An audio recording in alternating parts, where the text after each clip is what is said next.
And we're back live again. Welcome back all to DAS TV. It's glorious Tuesday here in Dublin. We may have had some of the bad weather for in Ireland, but the sun shines in the hearts of the Irish people, and that keeps us all warm, Biz. You know, I don't know about you over there. How was the weather being, mate? Today is glorious, though. It's lovely over here in Lancashire, mate. Lanky.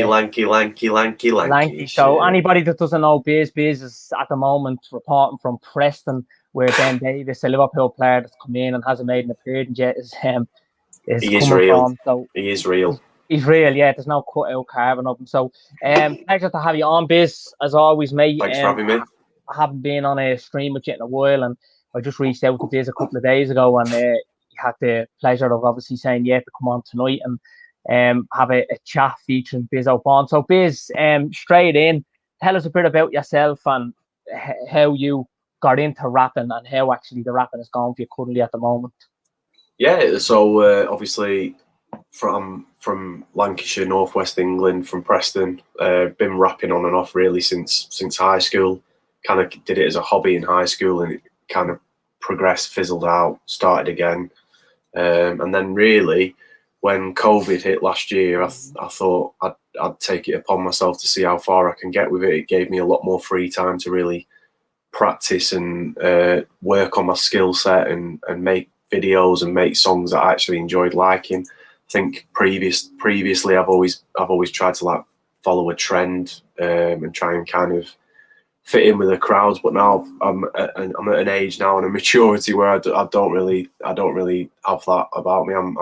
I make music for myself. I'm focused on obviously making music that I enjoy making and listening back to, and as long as I enjoy it, that's all that matters. And if more people do like it and people share it, then that's amazing. Like I really appreciate everyone that listens and follows and downloads all my tunes and sends me video clips of them playing in the background and things like that. So yeah, it's good.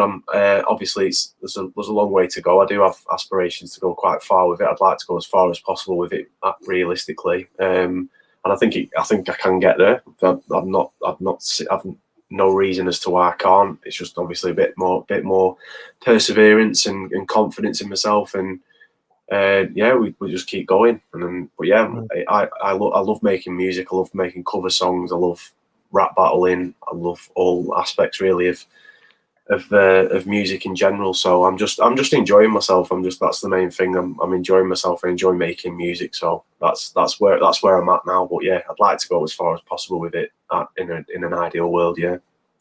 Yeah, because obviously it's you said perseverance, but it takes a lot of effort as well and commitment, and a lot goes on with that you wouldn't always see. So I'd imagine it's cost you as well, has it, like money wise as well, to get involved? Oh yeah. To keep being consistently good. It's a very expensive kind of like ambition, dream to follow. So, but yeah, it's one of those things like if you want to go far in anything really, you've got to invest in yourself. So that's kind of the way I'm seeing it and what I'm doing. So I'm just going to keep obviously plugging on it and see where we get to. Yeah, no, brilliant. Shout out there to Jersey boys. Big up to yeah, shout out Jersey boy, bro. Yeah, that's look, it is what it is, I suppose. But of late, I've seen a couple of videos of you. You were rapping. You were in a rap kind of if it's the right word, off. You were competition, and obviously there was a couple of things circulating around Instagram and YouTube, which you're doing, and you sent a couple into WhatsApp group, which was brilliant. How was that going for you at the moment, and what's that like to be involved in? Because obviously you're under the spotlight. It's rapping to someone there and then, and you're obviously trying to get better than them. There, I think it might be a point scoring thing, is it? So the rap battling as a whole is kind of it's very similar to a sport in terms of you've got to bring it's one skill set against another. So you kind of do a little bit of preparation and make material based on your opponent, on what you know of your opponent, and then you meet in the center of a pit or on a stage and you rap to each other, and it's whose skill set as a whole is better than the other. And at the moment I'm taking part in a knockout tournament for Premier Battles, which is the UK's biggest rap battle league at the moment. It's a knockout tournament which I'm through to the semi-finals of, which is on the 19th of June, Saturday the 19th of June on Twitch. So yeah, it's fell off a cliff a bit. UK battle rap. I could talk about it for days with people, but it used to be a really, really high level in about 2013, 2014. Really, it was massive in the UK. It would get a hell of a lot of views, and it kind of like just fell off a cliff, and it's starting to make a resurgence now. And this tournament that I'm involved in is part of the resurgence, so it's good to be a part of. But yeah, it's another passion of mine within music. Is I enjoy doing it. I think it's a good way to show that you can rap and you have that ability. So it's something that I take quite seriously, and something I want to do well in.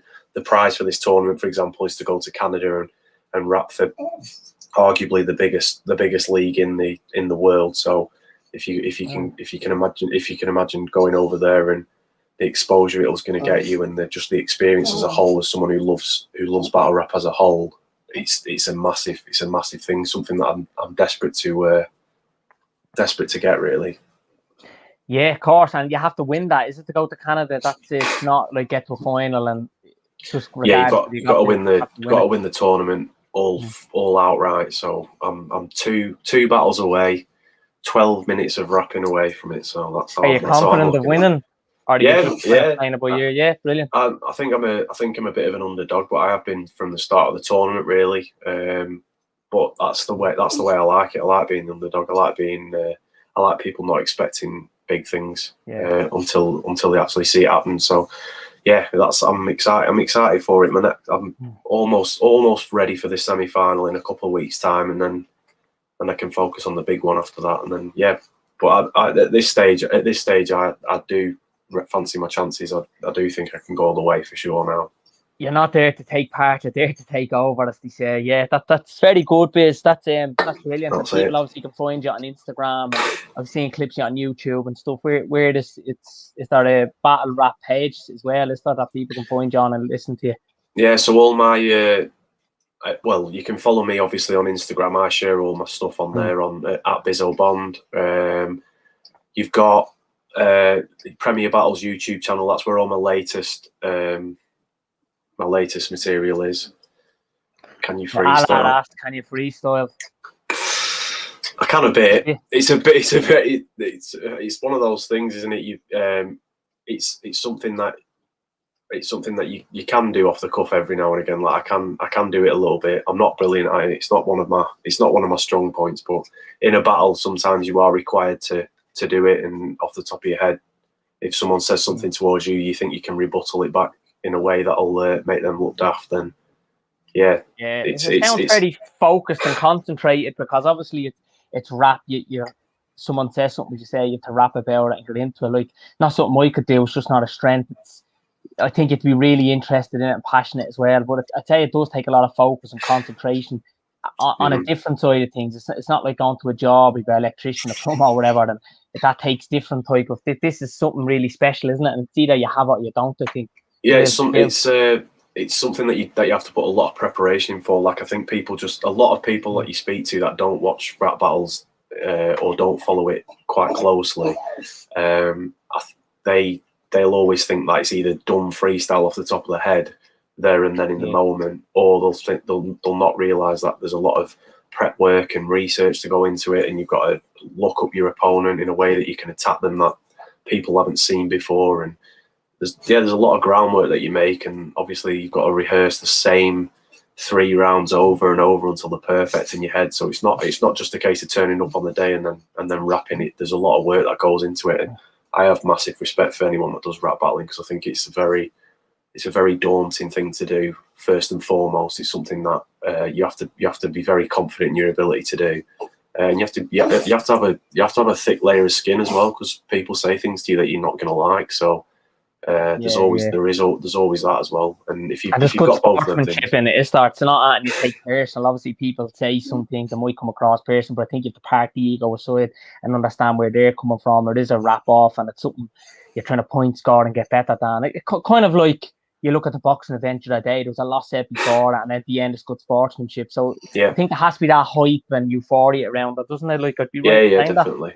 Yeah, definitely. Yeah. Don't get me wrong. There are people that do cross a few lines with regards to it, just to get a bit of reaction, and kind of in an attempt to like go viral or kind of like stand out performance wise. And it can backfire. You can get like incidents that you don't really want to come across within the industry. But yeah, the majority of the time it is very good sportsmanship. You can battle someone and then have a beer with them afterward normally. I don't hold any animosity towards anyone, no matter what's said towards me. So yeah, that's just but it's an enjoyable thing. And if anyone hasn't ever been to an event, I do urge them to go and watch at least one, because they're a really top day out, and they aren't anything what you expect when you actually experience it for yourself in the room. Brilliant, yeah, and you also as well, Bizzo, I've seen come across it on Spotify. You have a clothing range. What's the latest with that? And I suppose that all happened through the rapping, I'd imagine, is it, or is it separate in any way? So Spotify is where all my original music is. So anything that I release original music wise is shown on there. Then you've got the clothing brand that I'm associated with currently is called That Life Clothing. You can find them on thatlifeclothing.co.uk. There's a specific Bizzo Bond range that came out recently, which has done really well, which I obviously appreciate everyone investing in and purchasing over the last couple of months. What's your hardest bar? They're all hard, mate. They're all hard. Every bar. I remember in my first round in the tournament, I said against a guy who'd recently given up drugs that he's let Coke change his true colours more than it has with Santa Claus. That was probably one of my hardest bars that I've wrote. I really enjoyed doing that one. But you have to go and watch the full battle, because it all ties in with the third round, and it hits a lot harder when you hear the rest of the round. So it's Bizzo Bomb versus LS Dean, and that's on Premier Battle. So go and check that out, and then let me know what you think. What's your hardest bar? Now, I probably would have thought that was like a bar you actually purchased in the shop, like a one bar, or maybe one bar, or if it's a bar in the fridge, it's hard. Yeah, if it's in the fridge, mate, it's criminal. So Biz is from Lancashire, Preston, but a Liverpool fan. I can see that yellow 80s jersey on, and I know the new yellow, you've probably seen it circulating around social media, the third jersey, a little bit of a downgrade to what we first seen a couple of weeks ago. It seemed a bit nicer with the red stripes, and this one's more the block. What do you think of that new one coming out? Are you a fan of it, or were you more of a fan of the initial one that leaked? I haven't seen much of the other ones other than the home shirt that we wore on the last game of the season. And at first, I really didn't like the home shirt, but it has grown on me quite a lot the more I look at it. So I do think I'll be getting that one.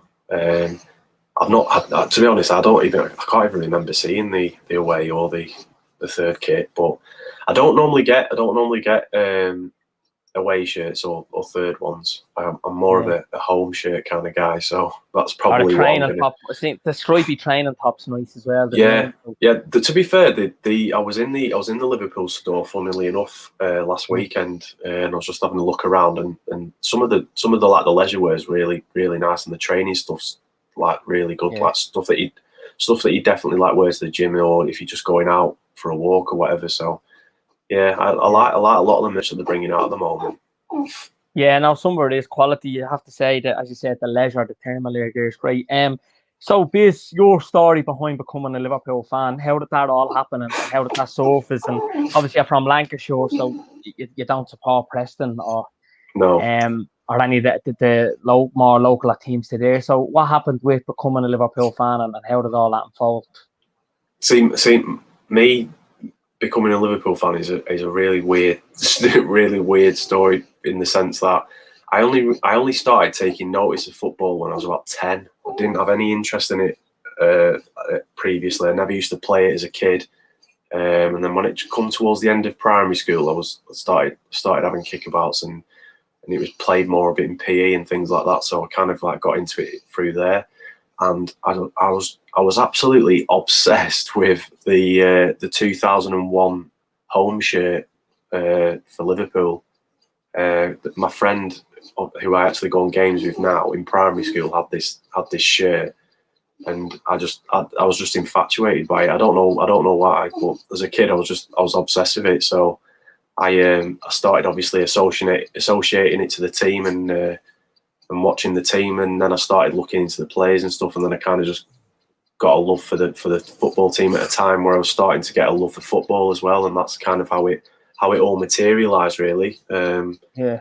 There was nothing in the family. My dad was a Blackburn fan. He used to play for Blackburn under 21s when he was younger.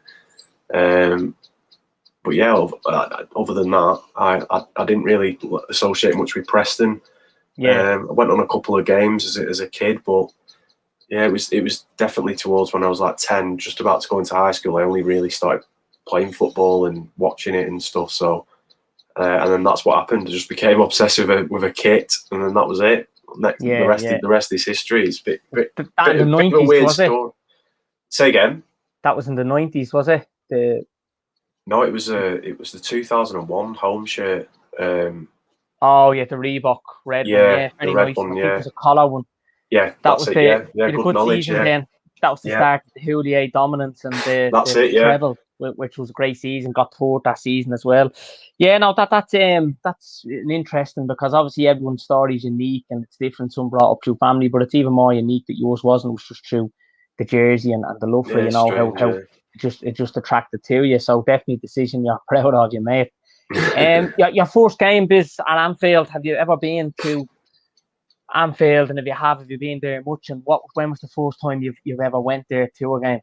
Yeah, so I go quite a lot at the moment. I have my boss is a lifelong Liverpool fan, so sometimes I go with him.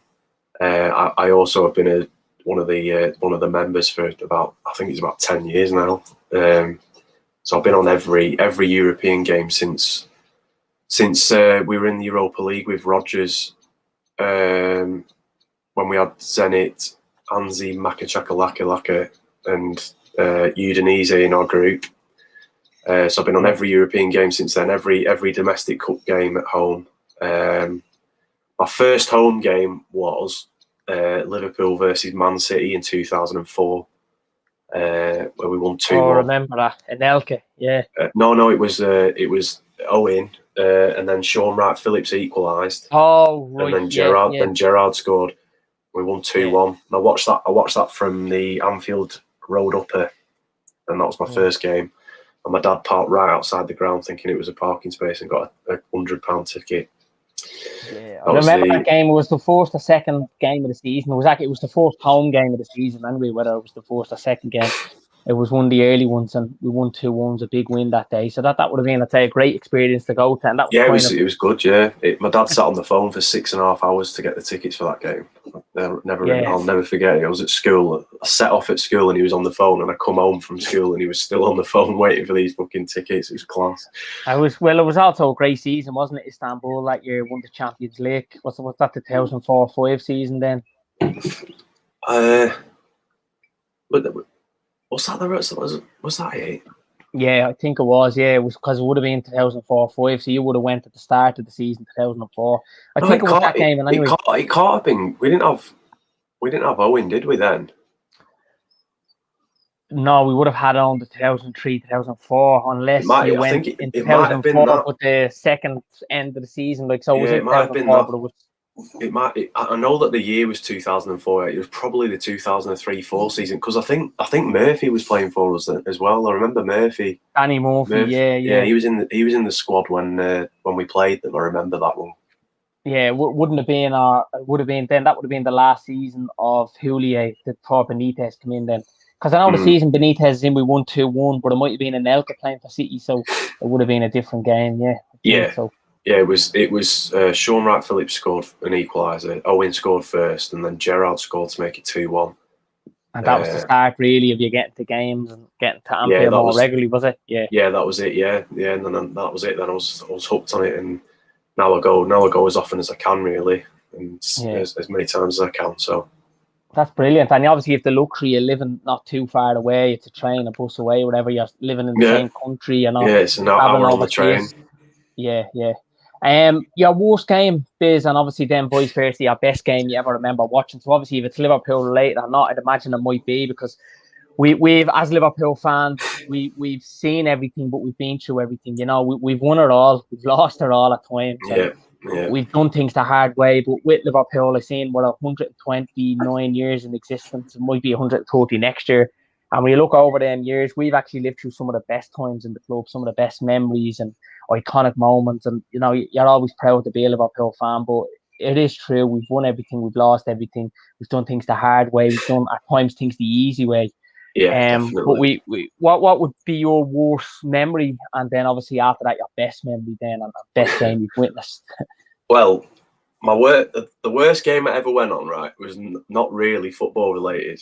It was because we were playing West Brom in the FA Cup. This wasn't too long ago. This was a few seasons ago, and it's when they were trialing VAR at the time, and I think we got beat 2-1, and Firmino scored first with a chip outside the box, and then I think they had 2 goals where VAR was part of them getting the goals. The trial. Yeah. But I was insanely drunk, and it was absolutely lashing down on the ground as well. And I remember going to the toilet just before half time, and I slipped on my arse and I fell down about 30 steps. Like, it was like I was going down the stairs in a sleeping bag. It was so like bumpy, and it was high impact. And then I hit the do you know where you go round the stairs to then go down into the stand? Fell straight into that, and then this guy picked me up, and I've never put a braver face on in my life. At hiding, It didn't happen. Hiding the injury. I'm all right. I went Right. straight into the toilet and nearly burst out crying. That was one of my bad experiences. In terms of football, the Chelsea home game where they beat where Demba Ba scored, and I think it was Willian, wasn't it, who got the second when they beat us 2-0 at home. To effectively in the season we kind of threw it away. 2014 season was the end. That was 14. That was a shocking game to go on, because they were time wasting from the second minute of that game. I remember it going out for a throw-in, and Ashley Cole nearly getting booked because it was taking too long with a throw-in, and I was just like, oh, this is going to be one of these games. And it was a very expensive ticket, and it was just so boring to watch, and it was just a classic Mourinho setup, really. So that was probably the worst game I went on. In terms of good games, I've been on quite a few good ones, really. I was there for Barcelona 4-0 a couple of seasons ago. I was very drunk that night. Went to that game? Did you hit the 4-0? I know a couple that went to it. What a game that was. That's probably the best Anfield game. Greatest comeback, greatest Champions League comeback, greatest comeback in the club's history. What an unbelievable game that was. It was. That would be the best, I'd imagine.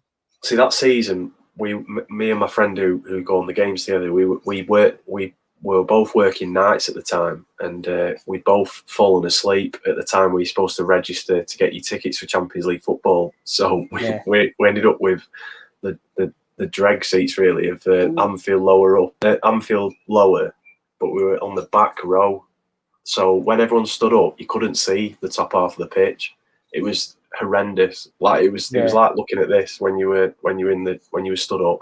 And not the fans obviously want to stand up the whole game, which is understandable, and you just end up having to watch it crouched down like in a squat position. But that was like the funny thing about it, being there in those seats to watch that game. It was still an incredible thing to watch. Even though it was a bit restricted, it was still like one of the best experiences to have live at Anfield and actually be there and be part of it. So.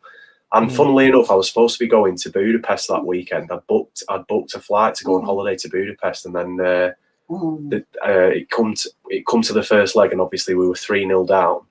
And then my friends were like, "Well, what are you going to do? Are you going to go to the game, or are you going to go to Budapest?" And I was like, "I'm just going to go to Budapest. We're not going to get through." And then my mate said, "Yeah, but what if we do? What if we do actually get through?" And I was like, yeah, you're right. What if we ended up getting through that night, then and I missed it, and I was in Hungary, and I'd never forgive myself. And then next thing you know, we've won the game 4-0. So my favourite scoreline. Yeah, Biz, for anybody that doesn't know, there's a lot of predictions for games and that. It's always 4-0. They're not predictions. They're not always just true. But a couple there you have got right, I suppose, before they're close enough, where I think that's just the optimistic side of it, isn't it? Where you say, yeah, we win 4-0 and we're going to keep a clean sheet and it'll be easy, we'll be grand. I think that's just a way of saying we'll be sound, isn't it, really? Rather than it's actually going to be 4-0. The thing is with this, obviously, I've come into streaming over the course of lockdown, and I've met a lot of Liverpool fans and a lot of people that are very opinionated on the club and what we're doing wrong and what we're doing right. And the thing is, for me, first and foremost, I'm a massive Liverpool fan, and in a footballing sense, I just want the team to do well and I want the team to win. All the logistics of the transfers and the board and FSG out and the Super League and stuff and being opinionated and all that kind of stuff, that comes second to me. For me, first and foremost, it's about Liverpool Football Club and winning as many games as we can and winning as many trophies as we can, and that's what I support them first and foremost. So when I say 4-0, that's just the fan in me saying I believe that we can win this game. We can win this game 4-0. So that's just the way I see it. Like I like giving my opinions on I like giving my opinions on Liverpool performances, and I like giving my opinions on transfers and stuff. So, but first and foremost, it is Liverpool Football Club as a supporter, and that's how it'll be forever. And I'll never stray away from that. Yeah, and also, as you said there, like about the whole FSG out Super League and all that, we all know about that, and we know about the ins and outs. And the only thing is, though, I suppose on airtime, and we've been on streams before, based talking about it, that with FSG, I mean, since they've been in the door 10 years ago, the success we've been brought, they've delivered the Holy Grail, European Cup, Premier League, got to European Cup finals, went to the last day of the season, 97 points Premier League, done some shrewd business. We brought in a revenue of nearly, it'd be over 550 million. So they've done some really good things. I think obviously the Super League thing was different. It was the whole not proposing to the fans, not consultating everybody. But there was also a side of FSG where they felt, well, other clubs are getting in on this. We're not going to miss out like we did in the 90s when United went and got a bit. We said no. We tried to do the socialist way, and we tried to do it the right way, and we missed out massively. And no one wants that to happen now, because let's be honest, football's a hobby, it's a sport, but there's a lot of it that it is a business. You know what I mean? And that's how it is. It's run as a business, and we have to just accept it as a business. But FSG have done some really good things, and now it's time. It's the ball's back in their court as to how they react now. The backing they give Klopp and I suppose how they go now about meeting with fans and how they make proposals to fans and just liaise with them a little bit more. And I don't think, I know there's still a lot of people FSG out, whether you're FSG in or out, I don't think that really matters. I think the most important thing is what happens on the pitch and the success that we get, because that is important. The rest of it, when your club's doing well, you tend not to really look into it. If they're doing bad, you tend to look at it more like you would with a lot of stuff, you know. The problem is with the owners, 9 times out of 10, no matter if you're FSG in or FSG out, or you're Glazers in, you're Glazers out, you're Abramovich in, you're Abramovich out.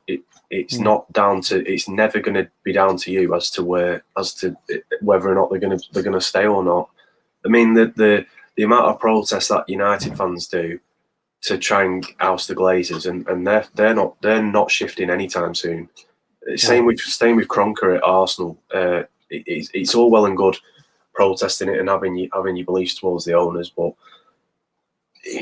I think a lot of it boils down to frustration of not winning and not being the best team around. And I think especially with Arsenal, them being such underperformers at the moment, when they've really been spoiled for trophies and for football just as a spectacle, really, that the football Arsenal played in the invincible season and under Wenger in the prime years was like football that you dream of watching, that you dream of paying money to go and watch, and suddenly it's all been stripped back now, and they're struggling, and a lot of fans are kind of like pointing fingers towards it being the owner's fault, and I just think with the owners, you're going to have you're going to have owners that you don't like during your lifetime. You're going to have owners that you do like, and then they're just going to go when they want to go, not when you want them to go. When they're ready to go. It's like Mike Ashley at Newcastle. He's been wanting to sell Newcastle for however many years, and he's still around. He's still keeping them in the Premier League, but they still want him out. So I think it's one of those. I don't really look too much into the owners, as long as they're supporting the manager and they're putting the hands in the pockets when necessary. And I think FSG probably have done good business and been good owners overall for us. And I think there's a lot of things that they could do better. And I think we owe it to them to see if they're actually going to do it this season.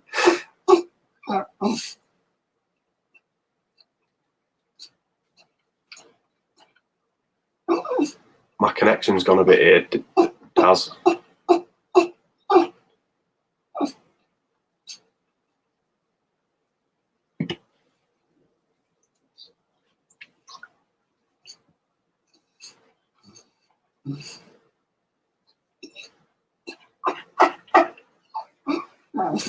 Can't hear you.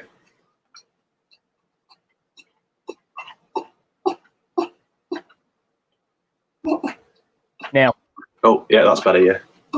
Yeah, so you're right in what you're saying there, Biz, about the owners and how things go and that. And it is better to, I suppose, to support the club, do what we're asking the fans, people have a way to look out the club. You want to sometimes that's all you have as a community. There's nothing else that's going to happen or change, is it? And I mean, FSG have been a part of us for a good time. They've done things well with money, but obviously what's let them down and what's come to light and more questions are being asked is what happened late with the whole Super League thing. And look, rightly so, you know what I mean? And they did get a lot of criticism for that. They understand that's going to happen, but I know the Spirit of Shankly and other groups have worked hard with the CEO, Billy Hogan, to see where they're going to go forward. And there seems to be positive outcome out of that in terms of liaising more and having just more affiliation with each other, you know what I mean? Better community. Yeah. That whole Super League just got blown out and everybody was at fault. And it's hard just to blame, as I said, one lot of owners. We've seen United the protests with Arsenal and how long it's going on. But see, the thing is with that as well, you know what I mean? The thing is with that though, I've got a lot of respect for the fact that John Henry actually came out and sat in front of a camera and admitted fault to everything. I think that was something that no other owner has done. Everyone else has just sat behind closed doors, and I think it's very naive to say that John Henry doesn't care about the club and FSG don't care about the club. I think they do care about it very strongly. I think obviously first and foremost it is a business, but they do appreciate the passion and the love that the fans have for Liverpool Football Club, and I think it does reflect a lot. And I think in terms of the expansion of the stadium and things like that, these are things that our owners are doing, but other owners aren't doing. And I mean, Gary Neville is so vocal about the collapse of like United's ground not being touched in however many years and things like that. So yeah, I think they brought a lot to the club, and I'm just hoping that it kind of like progresses now into more success. I think that's the most important thing. That's as Liverpool fans, that's what we want to see. We've had this first Premier League title now, but it doesn't stop here. We have to accelerate and get more now.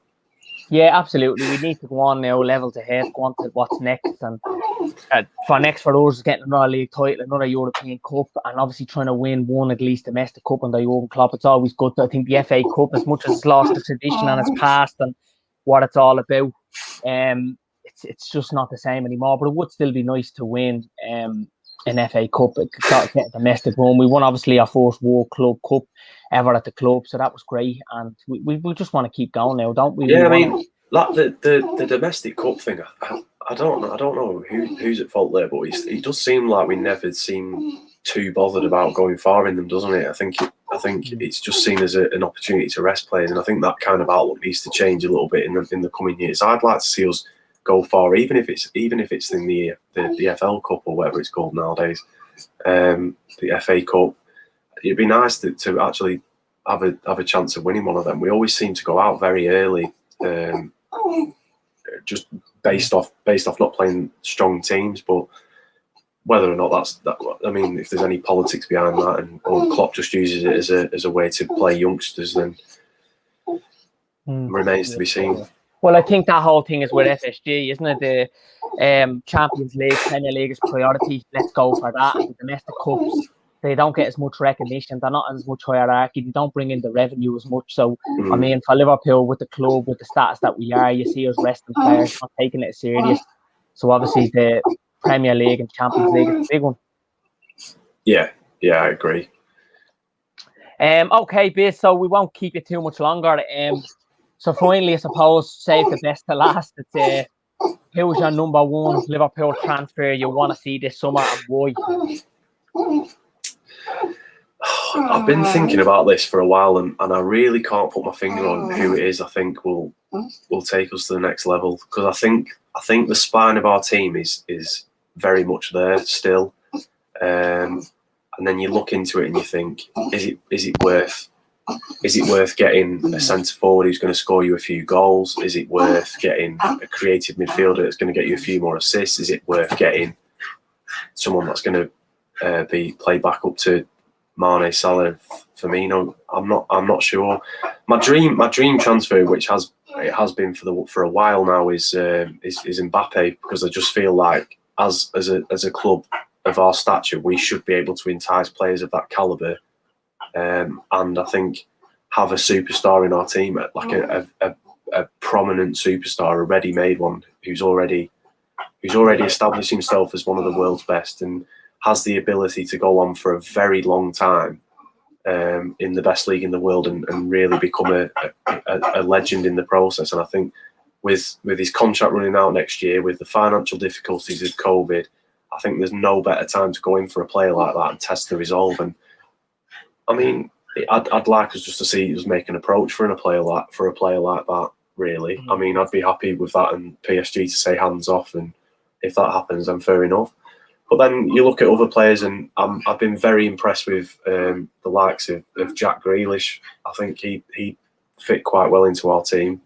I've watched a lot of Emiliano Buendia, to be honest, from Norwich, and I was very impressed with what I saw from him. Whether or not he's good enough for Liverpool, and I know that he's just agreed a deal with Villa, I believe. Yeah, from Norwich. Yeah. He's a very talented midfielder, and I think we just lack that in centre midfield. We just lack that extra bit of flair, and I know that we were seeing glimpses of it from Thiago, and I think Thiago will be like a new signing next season for us for sure. I think we're yet to see the best of him, and I think he was really coming into his own towards the end of the season, which I can't wait to see, because I bigged him up massively when we were signing him last season. And when Liverpool fans signed him as a whole, they were like, right, we don't need to do any more business now because we've signed Thiago, that's it. But yeah, I mean, I'm quite open to anyone coming in as long as they improve the team. I think the majority of business that should be done is to build depth and get rid of players that we know don't have a future with the club, but we still seem to keep them until the last day of the transfer window and then send them out on a pointless loan that isn't benefiting anyone. Like Grujic and Harry Wilson, I'm pretty certain that neither of those players will play for Liverpool again, and I think the likes of Origi, Shaqiri, both very good players, but not Liverpool players, not players that fit in with our system and our style. And as long as we're consistently looking for talent that does fit in with that style, then I'll be happy. I don't really have any certain individuals. The only reason I say players like Mbappe and Kane and players like that is because you could really test the resolve of some of these clubs at the moment with the financial situation that's going on. And yeah, I think having a marquee signing would be a great thing to add to the team and really push us on to win some trophies as well. So that's the reason why I say players like that. And I think we are still probably one of the best clubs in the world following this season. I think what we did towards the end of the season was nothing short of a miracle, really, in our last 10 games to get the points that we did and to actually finish third out of when apparently this is our worst season ever and we're the worst reigning champions, and all the stuff that followed there, and to play with a centre back pairing that if you'd have said it at the start of the season, you'd have laughed in everyone's faces. Yeah, you would have. And I just think the only way is up. The only way is up again with this team now. I have firm belief that next season will be a complete contrast to this. I think we'll see the best of certain players like Thiago. We'll see the likes of Firmino, Salah, and Mane on fire a little bit more because they haven't got as much pressure to kind of like pull the socks up and win games now. I think it'll come more naturally when the spine of the team returns. When you've got Van Dijk or you've got Gomez and you've got this new player Canate that's come in, and Alisson's going to be playing, Fabinho in midfield, Thiago on smoke. I think it'll be a good season. But yeah, I always get excited around the time for the transfer window, and I think it officially opens tomorrow, doesn't it? Yeah, tomorrow's to officially start. But obviously, Kanate is forced from the door. He's some emerging player, isn't he? I mean, only just turned 22, potentially going to be world class, very composed, very compact player, very experienced for his age. I know he's only played under 21 international for France, but 6'4" or 5, same height as Verge. He could be, as I said, potentially world class, and there's no messing around with that transfer. This are less than £40 million, triggered his release clause. The French, that's the kind of FSG business that we've kind of been associated with. And also, I was reading an article recently of Klopp's like admiration for players that play for the Red Bull teams, because the Ralph Rangnick, I think he's called, is the one who's developed that kind of gegenpress style, and it's more easy for a player that's played for the likes of Salzburg or Leipzig to go straight into our starting 11, because they're already used to the ways of football that Klopp plays. Obviously, Klopp plays his own personal twist on a Red Bull team and on a Ralph Rangnick's kind of style, but it kind of helps, and I think that's why we're getting linked very heavily with that Patson Daka. As well, because he's at Salzburg. So yeah, I think it's quite interesting.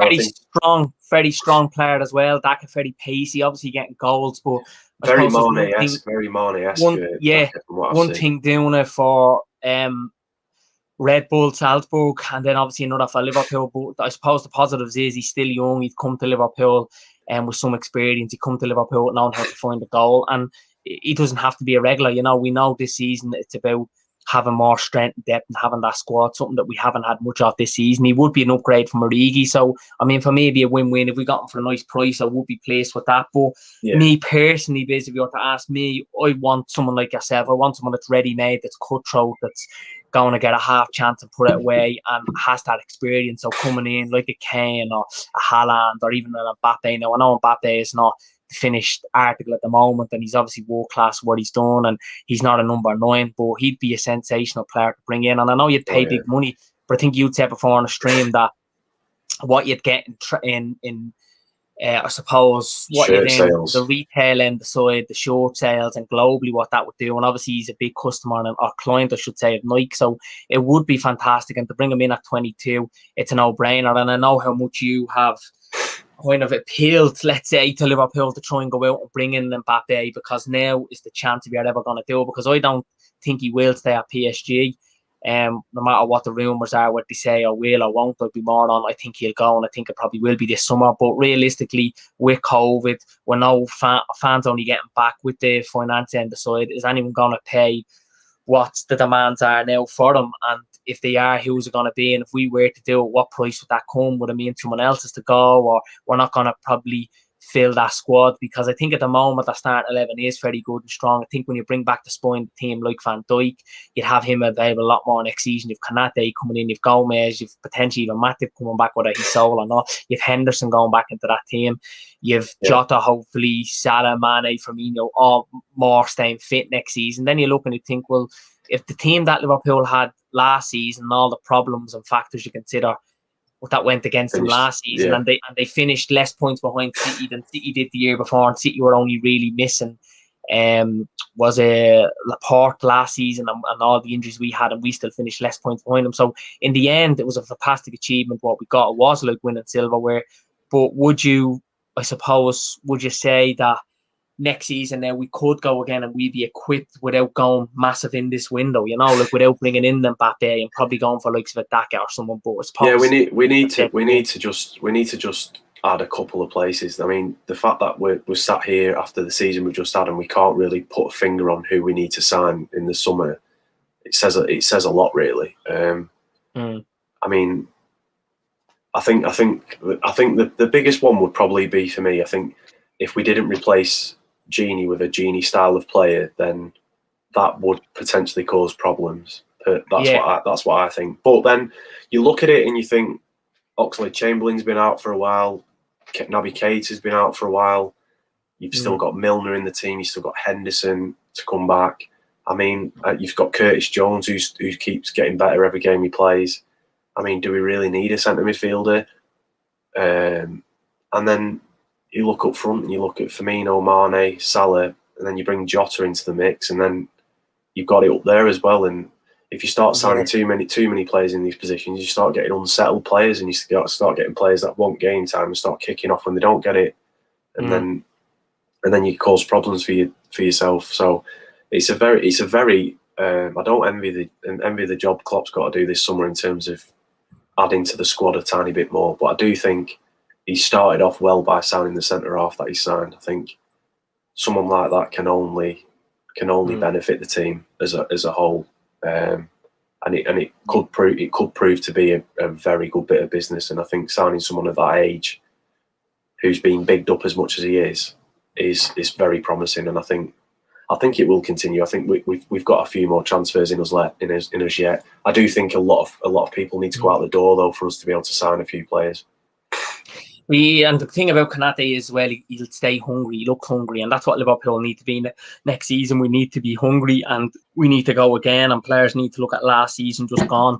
None of us would have thought the season was going to end the way it did. None of us then also halfway or quarter way through the season would have felt we weren't going to win silverware. So it's crazy when you look at it. Yeah. If you'd have said to me at the start of the season, we finished third, I'd be straight away and happy. I'd be wondering what went on. But then with 10 games to go, be telling me how it's going to be. I'm saying it's a miracle. So it was fantastic. And the lads did stay hungry, but they proved again their work. They proved their mentality, their attitude, their passion, desire, all those type of things they proved at the end of the season to win 5 out of 5, get a first win at Old Trafford. And I mean, the goal at West Brom, it was just written in the stars, wasn't it? Alisson, 95th minute comes up, last touch of the game. Against the side that we struggled. Well, look, so many times this season we struggled against the strugglers. Remember, BT Sports said that early on the season, and it turned out to be true. And when you have a keeper going and getting ahead, which is an unbelievable header, world-class goal, that is the last touch of the game, basically, to win it. You just know something good's going to happen, don't you? And then obviously going on, beating Burnley a clean sheet and Palace a clean sheet was huge for us, and it ended the season on a really, really high and on a high. It's put us in good stead. I think it would have been very hard to attract any players in the summer if we'd finished 5th or 6th. I certainly would sound stupid preaching for Mbappe to come and join us if we'd finished 5th or 6th. For us to finish 3rd, I think is miraculous considering the season we've had. And it's not just a case of Van Dijk being out injured; it's a case of consistent key player injuries and never having the fluidity of what we had in the previous year. And we've missed big players on the pitch. We've missed so many goal scoring opportunities in terms of the amount of shots we've had that have not been converted is just insane. And I mean, you can't really put that down to much other than bad fortune, really, because if you take a shot on goal, it either goes in or it doesn't. There's no way of improving those stats. They're always. Other than being we've been really wasteful, but we've also been very unlucky. And as you said, like if a shot on goal, it's either going to go in or it's not going to go in. And for us, unfortunately, a lot of them weren't going in. It was horrific, really. When you lose 6 games at home on the bounce and you don't score a goal, it's relegation form. So for us to be in the top 3, to finish, I think it was only 17 behind City. They finished 18 and 19 behind us. They were missing Laporte all season. Wasn't bad when you consider it in. It wasn't bad when you look at Man City. You've improved massively, and we'd fallen a lot more than what expectations were. JFFC, I should say, there says Daka, Rafinha, Konate, and Tielemans would be a good summer. Yeah, I think so. I think Tielemans exciting midfielder. kind of would be a really good, wouldn't the ideal replacement for Genie. A bit more creative, you'd say, but strong, good in the air, good tackling, good at getting back, does all the donkey work like Genie as well. Obviously, Kanate's in, and Rafinha and Daka are heavily linked as well. So, no, I suppose major surprises there what JFFC is saying. But what do you think, Biz? Do you think? I think it'll be. I think if we signed, well, it'll either be one or the other out of Daka and Rafinha. I think we've got it's coming across in the press and online that we've kind of got a short list of another wide player of that we're probably in the market for one, whether it's Rafinha or Daka or anyone else for that matter on those wide areas. I do think there is obviously someone they've got a short list in that position for us to sign. Konate obviously signed already. Tielemans, I do like Tielemans. I think he's a very good player, very influential for Leicester. Do I want him at Liverpool? Potentially. I think he'd fit in quite well. But yeah, we'll just have to see. I think, like I said before, do we really need to replace Genie? Is it important that we do, or is it a case of we've got players coming back from injury that hopefully can do the business? I'd like to think Keita could actually keep himself fit for more than one game, and then we could actually. That's the problem, because I've talked to other people on streams, and Keita, Ox have badly let us down with injury. And look, I feel a lot more for Ox than I do for Keita. The reason being is he had a horrible injury he got against Roma. He was ruled out the year. I think he showed great attitude, desire, commitment, and he's a real shine and bright spark, isn't he, amongst the team that to come back the way he did. He's contributed, he's been creative, he's assisted, he's got his goals. Yeah. For him, I mean, obviously that's a great story in itself, but he come on against Burnley, got a goal. Before that, he come on at Wolves. A couple of games he come off the bench and looked really good, very dynamic, very aggressive, and was hungry. But we don't see enough of him. Is he going to come in, and is he going to be willing to stay in the bench for next season? Because I don't see Ox starting or playing as regular as he has before for us. I think that ship is probably set. And Naby Keita, I mean, what summed it up for me was we hadn't got a game in 2 weeks. We got 4 players injured. Keita was one of those. It's just injury after injury. It's letdown after letdown. And it's not about, like, Naby, he's just had, I think Xavi Alonso, I think I've seen a stat, made more appearances in one season than what Naby Keita's made in 3 seasons for us. And I've seen Naby Keita, very dynamic again, explosive, really, really good player. Treading the ball through the eye of a needle and sort of stuff, and getting a cracking goal against Chelsea when we won the league 5-3. After that, didn't see very little of him. That was a year ago. That was last July when we won the league that night. We beat Chelsea 5-3. It was the night we lifted the Premier League trophy. But for me, Keita, availability we know was key, and this season we've been let down with availability, and he's been one of those that I've been very frustrated by. No doubt about it, he's the talent and the attitude. I'm sure he works hard at training, but how long? This is the thing as well with the style of play we play. It's very, very intense football, and you're expected to play a high number of games in a short period of time and to be consistently intense in the way that you play. So you've got to take into account that if players are getting injured consistently, then they're not probably the right fit for the team, and I think it's starting to show with Ox in terms of him picking up a few niggly injuries. You can't question his ability. He's a very talented midfielder, and he scored some wonderful goals and played some wonderful parts in our like resurgence back to the top of English football. Keita as well is someone that everyone was excited about seeing, and he can't stay fit when you can't keep a player at a club in the hope that they're going to eventually just not get injured, because it speaks for itself. If a player gets injured constantly, then the chances are that they'll continue to do so, and it'll be very. And you could say it with Henderson. Henderson's had the same heel injury for a very long time now, and there's always going to be times in the season where he gets injured and he's out for a period of time, and it's been like that for the last 2 or 3 seasons really with him, where he's out for little periods of time here and there, and.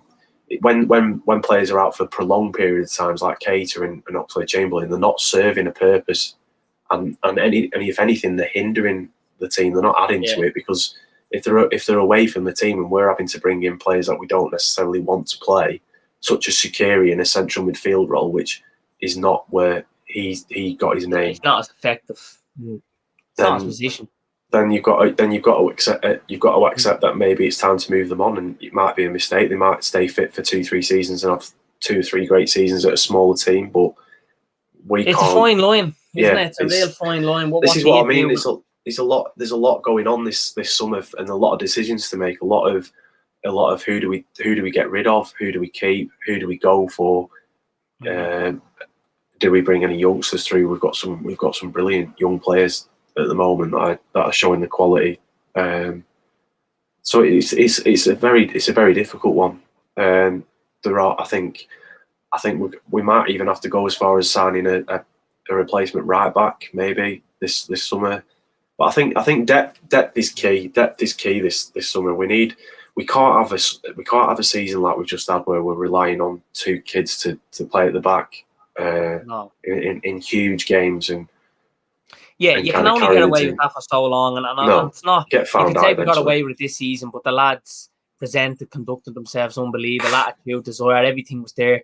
But consistently, it's doing that. Next season is a huge season for us. There's going to be more spotlight on us next season than there was gone. I don't think anybody's too disappointed that we were out of race for the title when we were last season. I think it was just trying to get as high as a finish. I think it was never going to match what we done last season and get 99 points. That's near impossible. You've seen City only went on 80-something when they went through 20, I think, games unbeaten or winning in a row. Some mad stat like that from January on. So it was always going to be tough. But I'll tell you what, though, I think guys, do you think Daka would be a good sign? And just what we're touching on, I think he would be, and I think he'd bolster the squad and he'd be another good option. But there is one thing, as I said, doing it at Red Bull Salzburg, coming to Liverpool and doing it. But certainly if he could do some of what he's doing there, then yeah, I think he would be a really good alternative option.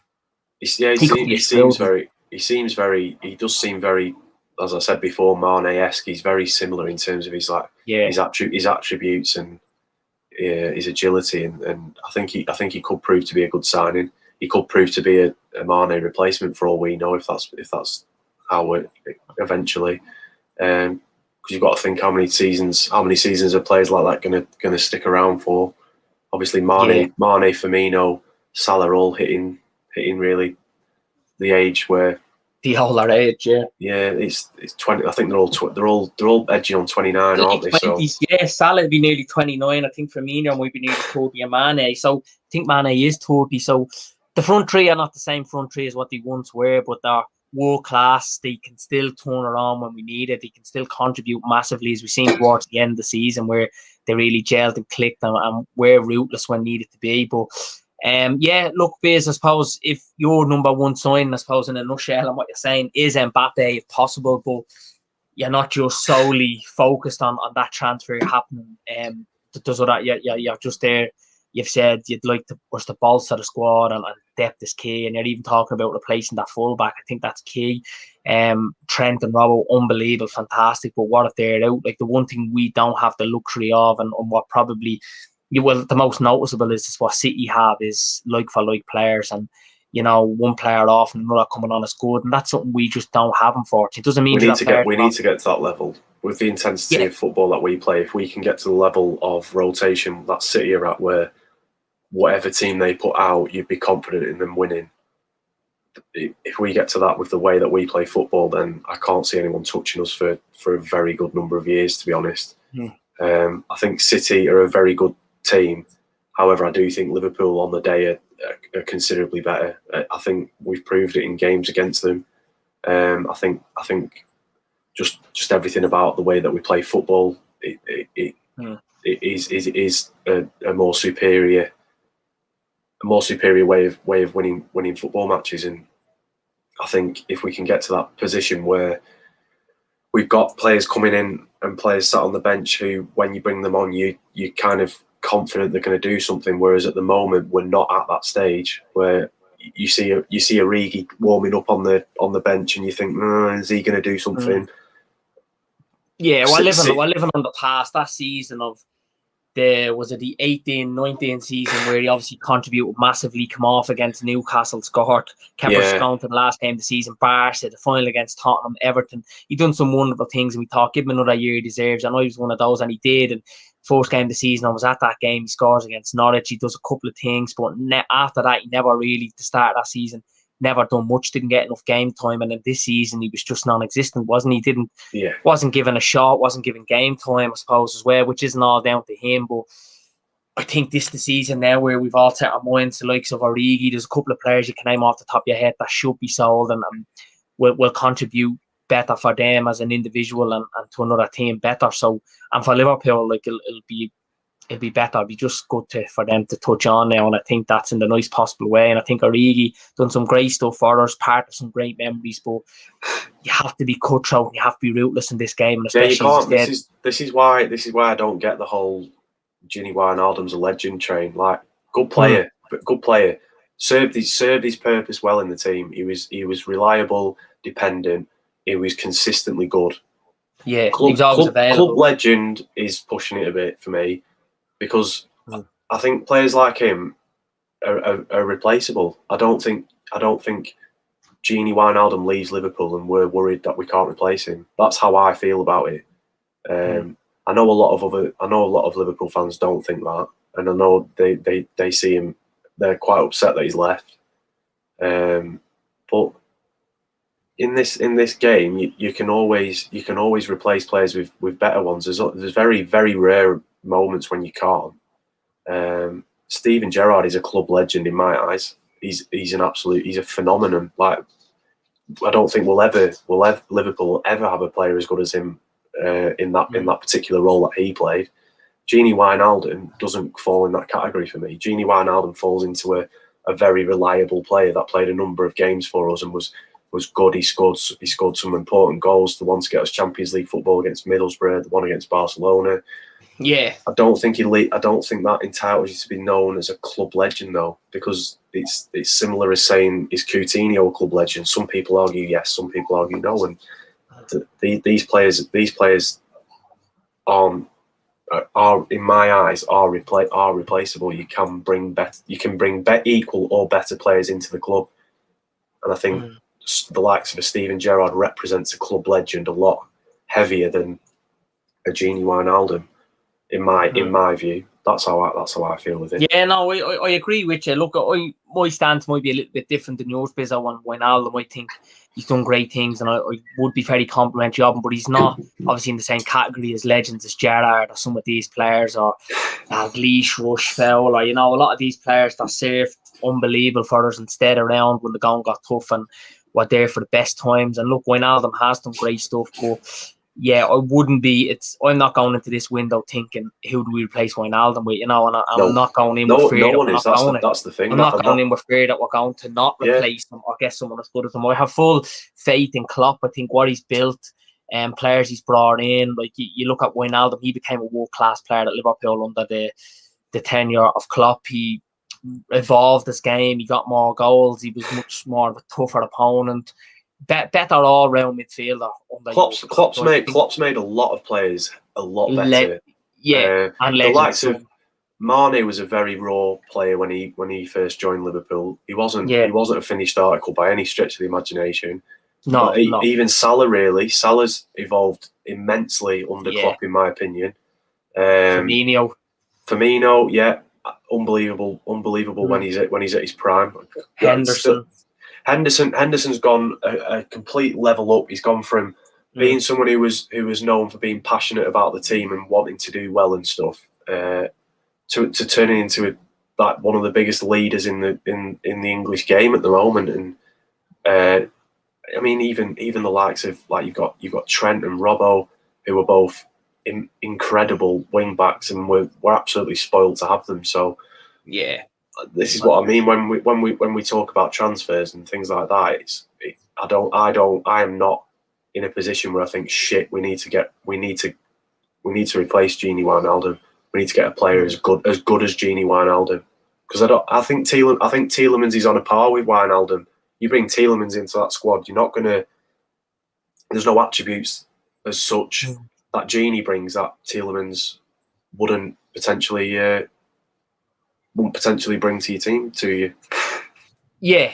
I don't think there's a lot of midfielder, as many as probably I would expect, that's as good as Gini. I would replace him, but Tielemans is certainly one of them that I'd love, and I think and what I like about Tielemans is he's doing it consistently for Leicester and for Belgium, really good experience internationally. with for the young age. But I think Premier League experience, that's vital. He's been there now, I think, is a year or two. So that'd be great coming into us. Bailey 19 there says, big shout out to you. How many games you've been to? I'm sure he's referring to you, Biz, so you probably can't count, can you? Being loads and loads of games, but it's down to it. I don't know how many I've been on. As I said, I've been on pretty much every European game since we got back into the Europa League under Rodgers. Been on every domestic cup home game. I go on the occasional Premier League game. Well, I say occasional. I've probably gone 3 to 4 Premier League games a season. That's brilliant. Yeah. The only thing I haven't done is been on an away game yet, and I find it very difficult to be able to go on an away game. And that's one thing that I'd love to do as a supporter is actually get the opportunity for me and my friend, who I go on all the games with, to go to an away game. I went to Madrid for the Champions League final, but obviously wasn't successful in the ballot, but just went for the experience to go to the fan park and kind of enjoy the trip and be around the people. Yeah.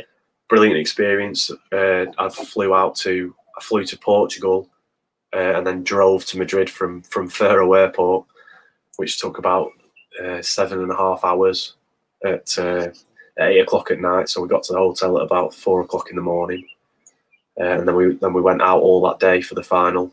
It was a brilliant experience. I had a ticket for the Champions League final the year before. I was successful in that ballot. My friend didn't get one, and then I couldn't get a flight to Kiev, so missed out on that one. But yeah, I try and go on as much as I can. I love it. I love Liverpool as a whole, as a city as well. I love spending time in Liverpool before the games and after the games. I love being at Anfield. Everything about it. I'm obsessed. Yeah. I'm obsessed with him. Yeah.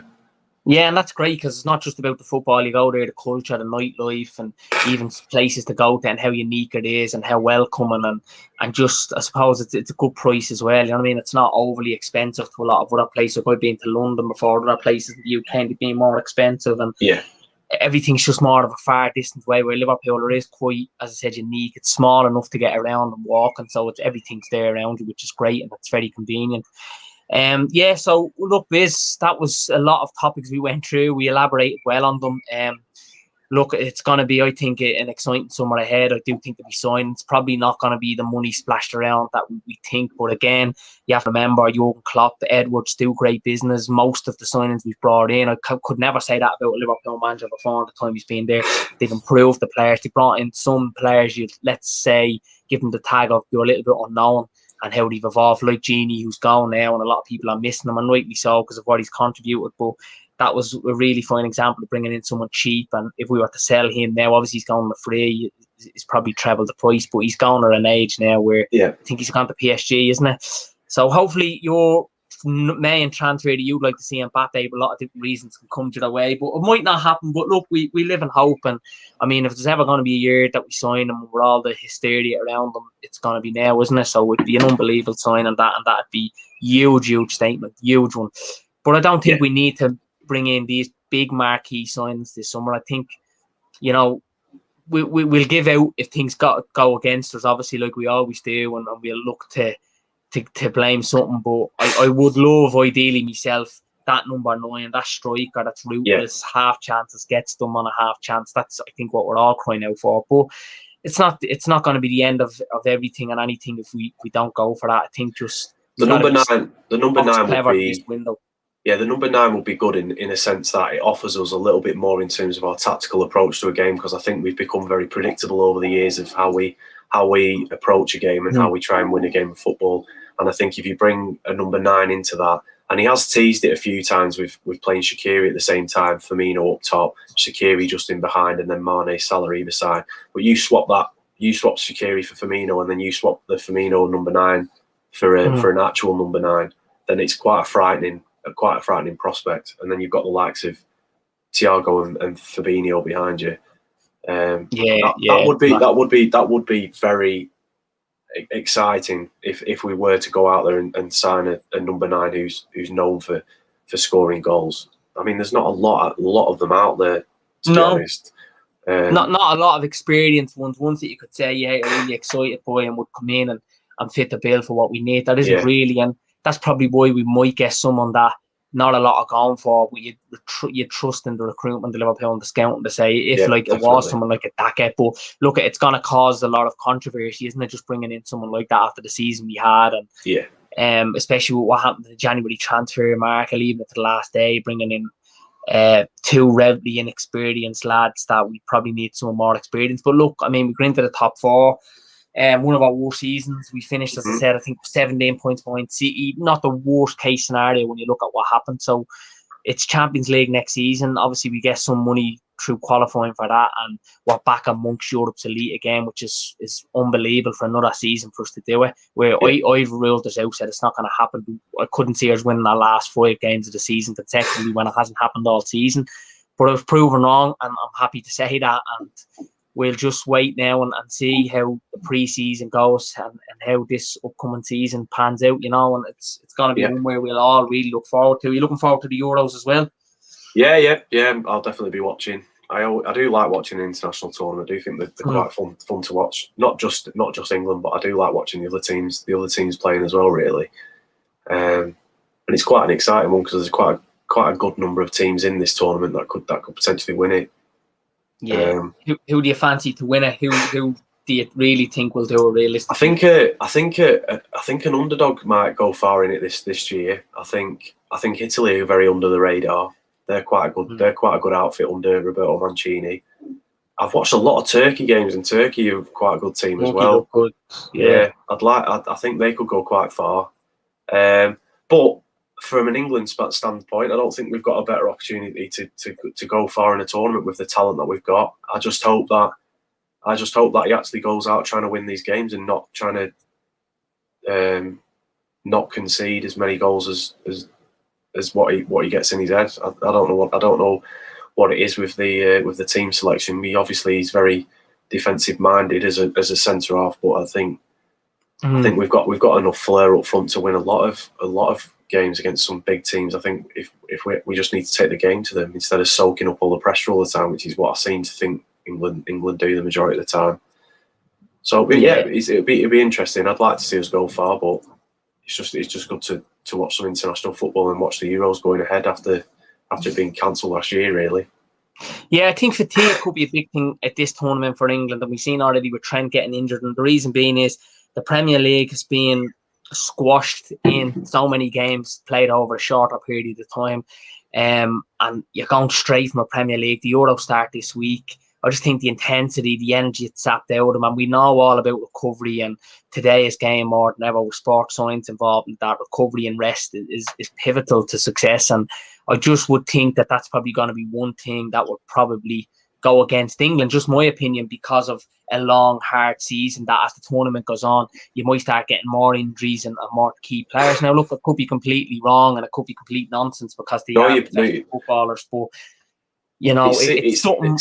It seems like the other leagues in Europe finished a lot earlier than ours, and then the European, like United to a European final, and then obviously the big one, Champions League, was 2 English teams as well. So they did play that bit longer. And it's very and then don't forget, in the back of the players' heads they'll be thinking, "Oh, pre-season starts as soon as this finishes," and then COVID's caused a lot of issues in terms of fixture congestion. They'd obviously have a bit of a rest before this, but we're kind of having to go all the way through, which I think played a part again in last season's demise. But and even the Premier League last season, like City on 80-something points, finished a lot lower than previous season, so it just wasn't that same intensity or energy. And you could see at the end, City just got over the line. They were losing a couple of games, then they probably could have lost against Newcastle. They did narrowly win that 4-3, I think it was. So it was just over the line at the end, and everyone was fatigued. The only real informed team in the last 10 games is Liverpool. But for a lot of those games before that, Liverpool just didn't assert themselves well and looked very fatigued and tired mentally and physically. But with that, few games to go, they capitalised on results and they did play a lot better. And that result is there's inners getting toured, you know. So yeah, that's the only thing. Well, Biz, pleasure to have you on, mate. It was good listening to some of your story on this. Obviously, this is episode 3 of the Supporters Podcast, about getting a good few people more on, but it's trying to mix it up and do things a little bit different every week.